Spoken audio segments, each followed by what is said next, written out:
जय हिंद दोस्तों। चलिए दोस्तों बात करते हैं इस एक और क्वेश्चन के बारे में। इस क्वेश्चन में एग्जामिनर ने कहा है as income is increase by 8% in 2015।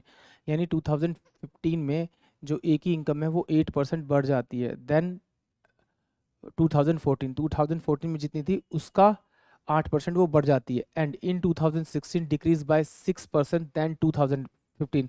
और जो 2015 में जितनी इनकम थी उसमें से 6% वो डाउन हो जाती है। if his salary was 234,778 in 2016 then how much was his salary in 2014।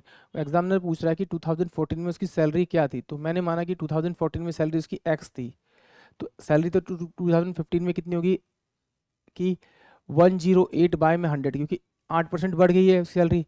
फिर वो कह रहा है कि उसकी सैलरी डिक्रीज हो गई 6%, तो 94 बाय में 100 हो जाएगी आपकी, बराबर में वो कितना हो जाएगा 234,778 हो जाएगी। तो अब क्या करेंगे, पहले इन दोनों को मल्टीप्लाई कर लेते हैं, क्योंकि तो 10,000 होगा, ये तो डायरेक्ट पता चल जाएगा।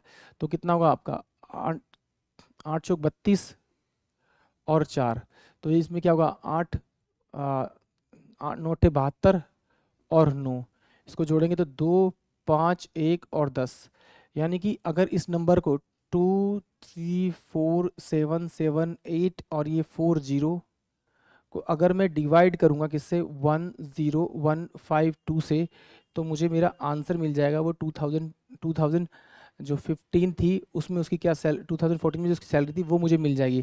तो जब हम इसको कैलकुलेट करेंगे तो हम साथ में ऑप्शन का ध्यान भी रखेंगे। क्यों? क्योंकि जब हम डिवाइड करेंगे देखिए पहले 2 है, दूसरे में 2 है, फिर 3 है, फिर 3 है, फिर 3 है, यहाँ पे फिर 3 है, यानी कि 2 डेसिमल तक तो ये बिल्कुल सेम है। तीसरे डेसिमल में चेंज हो रहा है, तो जहाँ पर तीसरे नंबर पे ये छूट जाएगा वही मेरा करेक्ट आंसर होगा। यानी कि अगर मुझे कैलकुलेशन करने की जरूरत नहीं पड़ेगी। तो पहले तो देखिए सब में 2 है, तो मैं 2 से ही डिवाइड कर लेता हूँ उसे।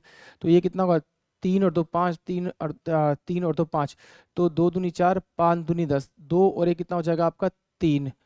फिर ये आएगा आपका 0 और ये 2 एकम 2। इसको सॉल्व करेंगे तो ये मेरे पास बचेगा 3, ये मेरे पास बचेगा 7, ये मेरे पास बचेगा 1 और ये मेरे पास बचेगा 3। अब यहाँ से मैं उतार लूंगा आपका 8। तो मुझे सिंपल सी बात पता है 3 से ही जाएगा, क्योंकि 3 है यहाँ पर। तो 3 से मैं से मल्टीप्लाई करूंगा तो कितना होगा 3 दूनी 6 और 15 तीय 45, 15 तीय 45, 0 और ये 3। इसको सोल्व करूंगा तो मेरे पास बचेगा आपका 2। ये गया 8 5 13, यानी कि 8। 6 में से 4 गए तो कितना बचेगा 2 और ये बचेगा 1 1 1।